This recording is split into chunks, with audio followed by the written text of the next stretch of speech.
Shalom ప్రభువైన యేసుక్రీస్తు నామములో మీ అందరికీ శుభములను సమాధానము కలుగును గాక. This is Nehemiah from the heart of Israel, Jerusalem. కొన్ని నెలల క్రితము వెన్నులో వణుకు పుట్టించే, గుండెను పిండివేసే ఒక భయంకరమైన వీడియోను హమాస్ విడుదల చేయడం జరిగింది. సూర్యకిరణాలు పడే అవకాశమే లేని, బయట ప్రపంచాన్ని చూడడానికి 1% కూడా అవకాశము లేని అంధకారము చేత నింపబడిన టన్నల్స్ లో అనేక మందిని బందీలుగా హమాస్ బంధించిన సంగతి మనందరికీ తెలిసిందే. అయితే ఆ రకంగా బంధింపబడిన ఒక యూదుడితోటి తన సమాధి తానే తవ్వుకుంటున్నాడు అన్నట్టుగా ఒక వీడియోను షూట్ చేసి హమాస్ విడుదల చేసిన సంగతి మనందరికీ తెలిసిందే.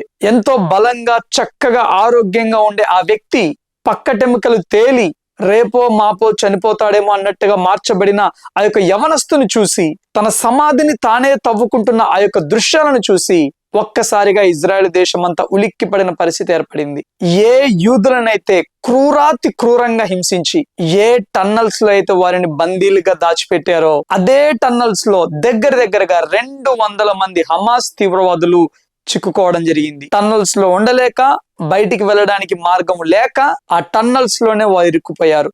ఏ టన్నల్స్ ద్వారా అయితే ఇజ్రాయెల్ దేశాన్ని నాశనం చేయాలని, ఇజ్రాయెల్ సైన్యాన్ని నాశనం చేయాలని వారు ప్రయత్నించారో వారు తవ్విన టన్నల్స్ లోనే వారు ఇరుక్కుపోయారు. ఇప్పుడు ఆ 200 మంది తీవ్రవాదుల పరిస్థితి ఏంటి అనేది ప్రధాన చర్చగా మారింది. అయితే ఇటువంటి పరిస్థితుల్లో హమాస్ వాళ్ళు ఒక ఐడియల్ సోల్జర్ యొక్క బాడీని ఇజ్రాయెల్ దేశానికి అప్పచెప్పడం జరిగింది. అతని పేరు హదర్ గోల్డిన్. 2014వ సంవత్సరంలో ఈ యొక్క హదర్ గోల్డిన్ అలాగే ఓరోన్ షౌల్ అనే 2 సైనికులు హమాస్ చేతికి చిక్కడం జరిగింది.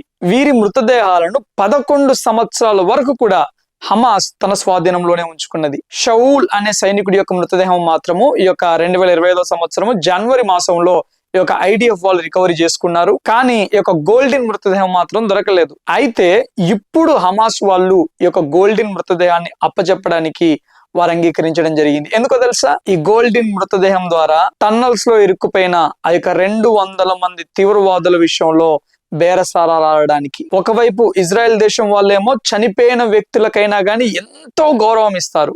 ఏదో మృతదేహమే కదా, 11 సంవత్సరాల క్రితం కదా అని వాళ్ళు అస్సలు లైట్ తీసుకోరు. మనిషికి, ప్రాణానికి, ఈవెన్ మృతదేహానికి కూడా వారు ఎంతో విలువిస్తారు. అన్నిటికంటే ముఖ్యంగా ఇజ్రాయేలీ సిటిజన్స్ గా ఉన్నవారు, యూదులైన వారు చనిపోతే వారి మృతదేహాలను 600 గాని ఈ యెరూషలేములోనే పాతి పెట్టడానికి వారు తీవ్ర ప్రయత్నాలు చేస్తారు. కానీ ఈ యొక్క హమాస్ వారి యొక్క ప్రయత్నాలు ఫలించలేదు.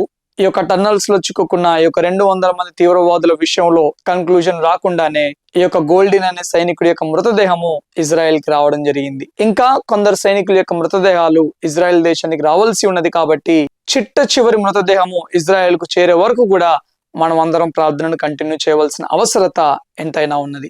అంతేకాదు, మరలా యుద్ధం ప్రారంభింపబడనై ఉన్నదా అని అంటే అవును అనే చెప్పాలి. అదేంటి, పీస్ డీల్ కుదిరింది కదా, పీస్ డీల్ లో ఫస్ట్ ఫేజ్ కదా అయ్యింది, ఇంకా నెక్స్ట్ ఫేజ్ కు వెళ్ళలేదు కదా అని మీరు అనుకోవచ్చు. ఈ పీస్ డీల్ ని కూడా మానిటర్ చేసింది ట్రంప్ గారే కదా అని మీరు అనుకోవచ్చు. కానీ ఇక్కడ మనం ఒకటి మర్చిపోకూడదు. ఇజ్రాయెల్ దేశము పీస్ కోసము ఎంత ప్రయాసపడుతూ ఉన్నా కానీ, శాంతిని ఎంత కోరుకుంటున్నా కానీ ఇజ్రాయెల్ దేశానికి చుట్టూ ఉన్న అరబ్ దేశాలకు మధ్య శాంతి అనేది నెలకొల్పబడదు. ఏ పీస్ డీల్ జరిగినా గానీ, ఎంత పెద్దవారు పీస్ డీల్ ని ఏర్పరిచినా కానీ అది 3 నాళ్ల ముచ్చటగానే ఉండిద్ది. మన ప్రభును రక్షకుడైన యేసుక్రీస్తు ప్రభుల వారి ద్వారా తప్పితే, యూదులు ఎదురు చూస్తూ ఉన్న అసలైన మెస్సయ్య ద్వారా తప్పితే ఈ దేశానికి గాని, చుట్టూ ఉన్న అరబ్ దేశాలకు కానీ, ఈ ప్రపంచానికి కానీ నిజమైన సమాధానం ఉండదు అని మనం అర్థం చేసుకోవాలి. నెక్స్ట్ మరలా యుద్ధం ప్రారంభమయ్యే అవకాశం ఉందా అనంటే ఉందే అని చెప్పాలి. ఆ డీటెయిల్స్ నేను మీకు నెక్స్ట్ వీడియోలో తప్పకుండా ఎక్స్ప్లెయిన్ చేస్తాను. చివరి వరకు వీడియో చూసిన మీ అందరికీ ప్రభు నామంలో వందనాలు తెలియజేస్తా ఉంటున్నాను. Thank you all. God bless you.